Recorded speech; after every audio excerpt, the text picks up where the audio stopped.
In Season 3, you can craft best in slot items by going to the gypsum kiln and basically throw in a named purple item, and it will fart out a best in slot item if you choose the correct perk. So in this video, I want to go over my build that I'm going to farm. It's going to be a Heavy Blunderbuss Ice Gauntlet. I'm going to show you all the named items I'm going to go for my build. First that we are going to go over is the armor. Now this armor comes from the Forge dungeon. It basically drops from the last boss, and you will have to do it in mutation free. Yes, they're changing the mutation, so you will have to run it. But why am I choosing this armor? Well, I can choose the last perk, but it comes with magnify, so I can choose any perk, well, any attribute I want. Plus it comes with fire harnessing, which will give me +2 fire damage, and Blunderbuss does a lot of fire damage, especially with its abilities, but I will be slotting in a fire gem as well, so that it can scale from that. And then a pretty good perk. This is like almost as good as, it's the second best one, I believe, the resistance one, almost as good as Grid Ward, but it's not. But Blunderbuss doesn't have grid, so we're taking enchanted wards. Well, ward minus 4% damage from light and heavy attacks, pretty good. Then for the last perk, it's up to you. I'm personally gonna go health or a weapon perk. I'll definitely go net shot and plague splitting grenades, since I can't take plague splitting grenades on my pestilence blunderbuss, but I'll go over it in a minute. You can get all of this from the forge. You're going to have to fight the last boss. Unfortunately, if you don't get it, you can craft it.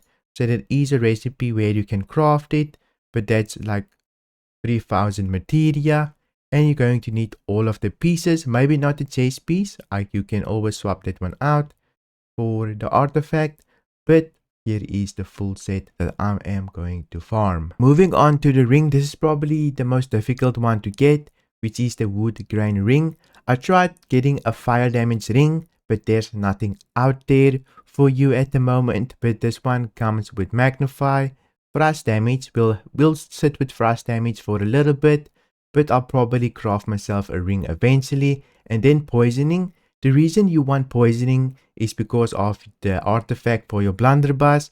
The auto attacks will do poison damage, and this will just increase the duration of the dot, meaning you do more poison damage over time, and they can't heal for longer. Plus you'll buff your auto attacks, so definitely pretty good. The last one will probably be hardy for my perk, so definitely a good ring. You can definitely farm this. I think I'm gonna farm Banes for this over and over again until it drops. Banes is just in the open world, so definitely in Eden Grove, so definitely a good drop.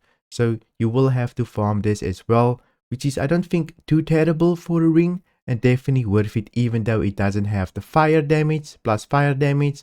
But I will be picking up a fire damage one eventually if I can get my hands on one.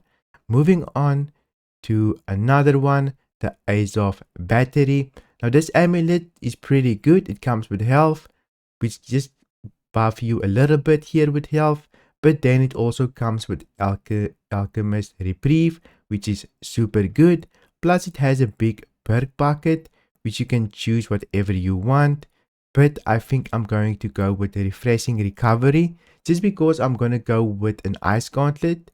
So whenever I'm in trouble and I hit 50% health, my abilities will go off cooldown, and I will have Entomb and Ice Shower again, so that I can run away and be defensive. I'm probably going to have Healing Tomb on there as well, so I can just heal a little bit.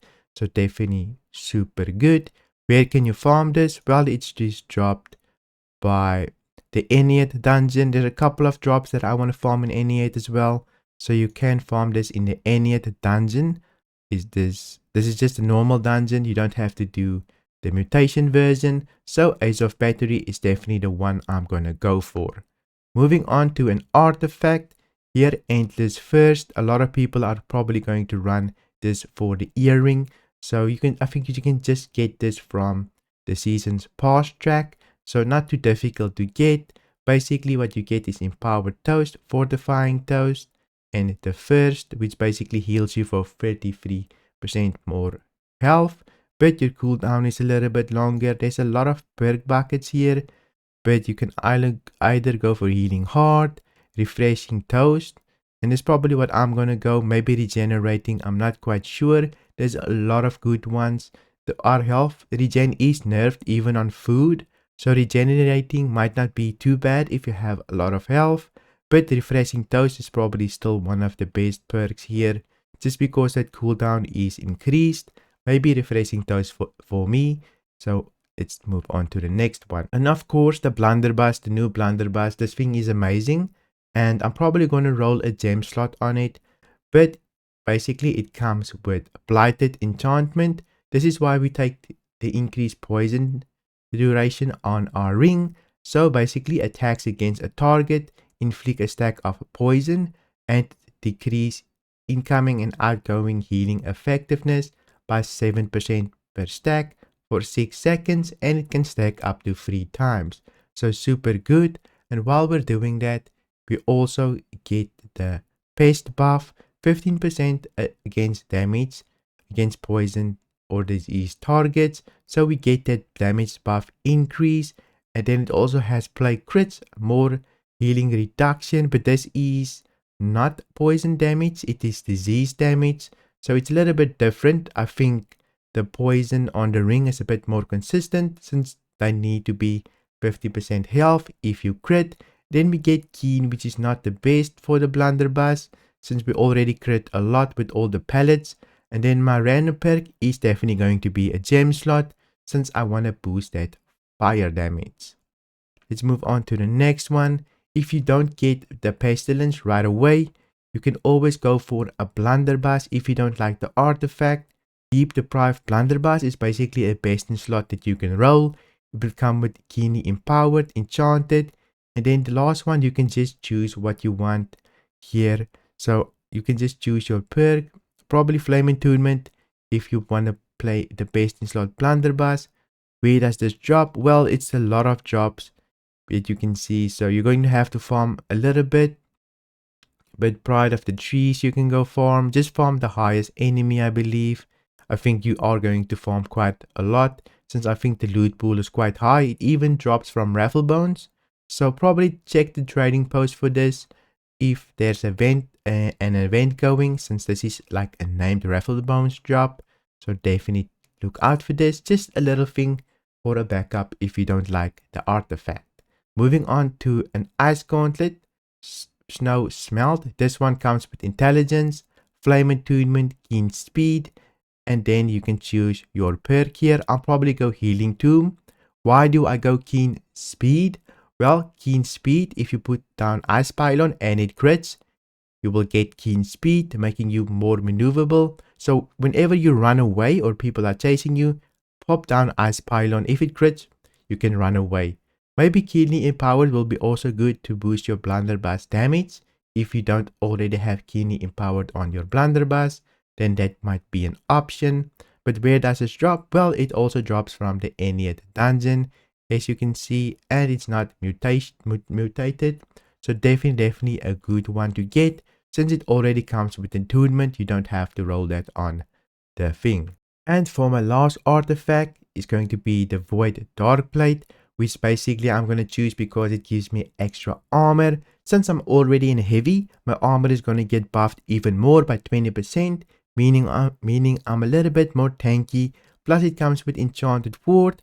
Physical version, probably not the best for this one, but it's not the end of the world. And then for my last perk is probably going to be Fire Harnessing. I'm going full Fire Harnessing on my build, just so that I can do a little bit more damage with the blunderbuss and not suffer by not being able to kill enemies. The Pestilence blunderbuss will also apply that healing debuff, so pretty good if I could do a little bit of damage to get people down and kill them. It's like a little bit of a bruiser, heavy tank build, so definitely this is what I'm going to be going. You can get this from barnacles and black powder, I believe, so definitely take a look at this one.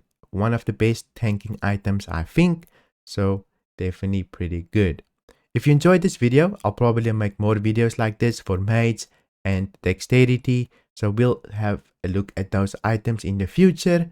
But if you enjoyed this video, give this video a like, and don't forget to go follow me on Twitch. I will be streaming there as well.